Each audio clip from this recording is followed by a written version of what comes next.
Hello everyone, तो जल्दी से आ जाओ। आज हम लोग क्लास में करने वाले भाई 5 ऐसे क्वेश्चंस जिनको करने के बाद ना दिमाग खराब हो जाएगा। क्यों? क्योंकि ये क्वेश्चंस बहुत ज्यादा आसान से हैं और बहुत ज्यादा बढ़िया वाले क्वेश्चंस है। तो जल्दी से आ जाओ और इस सेशन को लाइक कर दिया क्या? बोले सर आते से ही कर देता हूं, जैसे ही वीडियो ऑन करता हूं फटाक से पहला लाइक। चलिए, तो सबसे पहला क्वेश्चन आपकी टेलीफोन स्क्रीन, आपकी लैपटॉप स्क्रीन, आपकी एलईडी स्क्रीन के ऊपर ये रहा। क्वेश्चन क्या कहता है? The graph of a quadratic polynomial px passes through the points इससे इससे इससे इससे, ठीक है, zeros of the polynomial are।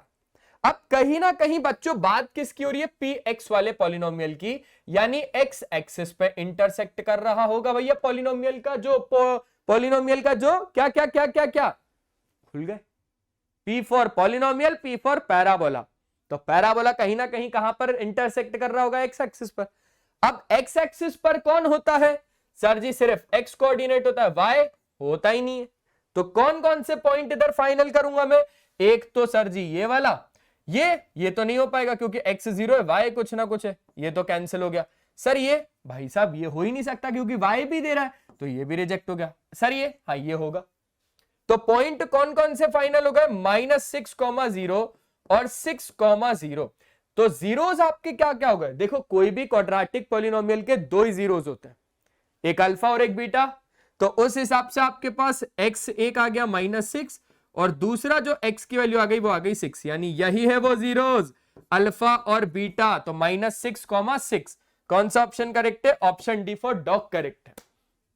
Clear है? मजा आ रहा है?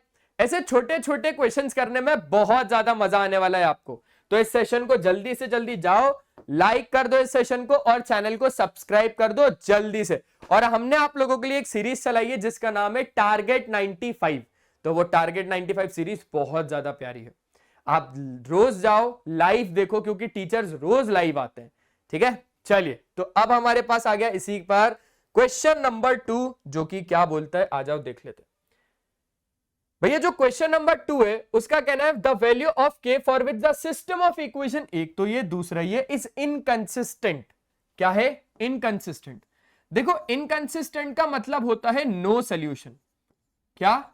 No solution.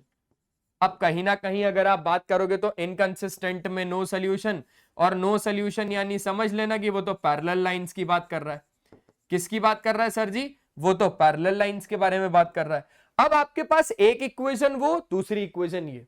अब पैरेलल लाइंस की कंडीशन क्या होती है? तो पैरेलल लाइंस की कंडीशन होती है a1/a2 बराबर b1/b2 but it's not equals to c1/c2। ठीक है, ठीक है सर, ठीक है।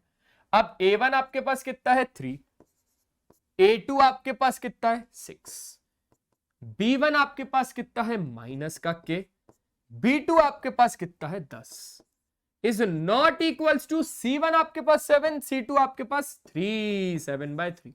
अब भाई मैंने एक बात बोली, मैंने बोला इतना ले लेते हैं, इसको इसके बराबर लेना है ना, तो 3 1 जा 3 2 जा 6, यानी k की वैल्यू देखो यहां पर आया तो ये हो गया 10/2 बराबर कितना हो गया? ये माइनस का k, यानी 2 5 जा हो गया 10, यानी k बराबर कितना हो गया? -5 हो गया। के बराबर कितना हो गया? -5 हो गया। तो option B for ball correct है। हो गया क्वेश्चन नंबर 2 खत्म। ठीक है, बढ़िया लगा, आसान था, आसान था। ऐसे ही हर एक क्वेश्चन आपसे बन जाएगा, बस उसके लिए आपको क्या करना होगा? कंसेप्ट्स को क्लियर करना होगा, और कंसेप्ट्स आपके इधर ही क्लियर हो जाएंगे अगर रोज ऐसी सीरीज के अंदर आओगे तो, जिसमें मैं टॉप 2, टॉप 3, टॉप 6 ऐसे क्वेश्चंस लेके आता रहूंगा आपके लिए। ठीक है, चलिए तीसरा क्वेश्चन कर ले क्या जल्दी से? अब हम लोग कर लेते हैं भाई साहब तीसरा क्वेश्चन, और ये तीसरा क्वेश्चन देख लो क्या बोलता है। Which of the following statement is not true? इनमें से कौन सा स्टेटमेंट सही नहीं है? देखो, a number of seconds can be drawn at any point on the circle, only one tangent can be drawn at any point on the circle. कौन सा सही नहीं है? अ cord is a line segment joining 2 point on the circle, ये तो सही है cord वाला, कि कॉर्ड कहीं ना कहीं सर्कल पे 2 पॉइंट्स को जोड़ता है। कॉर्ड कहीं ना कहीं सर्कल के 2 पॉइंट्स को जोड़ता है। ठीक है, ये ए है तो ये बी है, इसी को आप कॉर्ड कहते हो, वही बोल रहा है ये। From a point inside a circle only 2 tangents can be drawn. बच्चों यार ये बात थोड़ी हजम नहीं हो रही मेरे को, ये बात थोड़ी हजम नहीं हो रही। ये तीनों पॉइंट मुझे सही लगे, लेकिन ये बात कहीं कहीं हजम नहीं हुई। From a point inside a circle, circle के इनसाइड एक पॉइंट है और वहां से दो टेंजेंट बन सकती हैं। भाई एक नहीं बन सकती, दो कहां से बना लेगा? बाहर अगर होता तो बाहर से आप दो टेंजेंट्स को बना लेते, बाहर अगर होती तो बाहर से आप दो टेंजेंट्स को ऐसे करके बना लेते, लेकिन अंदर से तो बनना ही नहीं है। और उसने बोला कौन सा गलत स्टेटमेंट है, कौन सा ट्रू नहीं है, तो वो यही है। तो वो कौन सा है भाई साहब? तो वो यही वाला है। क्या इतनी बात आप लोगों को अच्छे तरीके से आ गई? अगर आ गई तो जल्दी से जल्दी बता दो, फिर हम लोग आगे क्वेश्चंस करते हैं। पक्का? क्लियर है? क्लियर है सर, अच्छे तरीके से। चलो चलो चलो चलो, तो तीसरे क्वेश्चन के बाद अब हमारे पास आ जाता है कौन सा क्वेश्चन? चौथा क्वेश्चन। क्या बोलता है? nth term of an AP is 7n minus 4, then the common difference of the AP is कितना?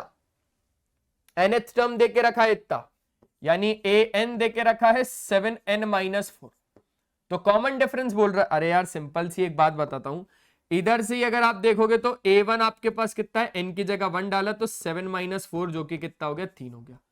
इधर से अगर हम लोग देखेंगे तो a2 यानी सेकंड टर्म कितना हो जाएगा? 7 2 14 माइनस 4 बराबर कितना हो जाएगा? आपके पास 10 हो जाएगा। अब मैंने आपको एक बात और बोली कि सेकंड टर्म और फर्स्ट टर्म से अगर आप देखोगे, सेकंड टर्म और फर्स्ट टर्म से अगर आप देखोगे तो कॉमन डिफरेंस को फाइंड कर सकते हो second term minus first term की मदद से, 10 माइनस 3 की मदद से, यानी 7 आ गया। ये तो कॉमन डिफरेंस कितना आ गया? 7 आ गया। तो कौन सा option? Option A for Apple correct है।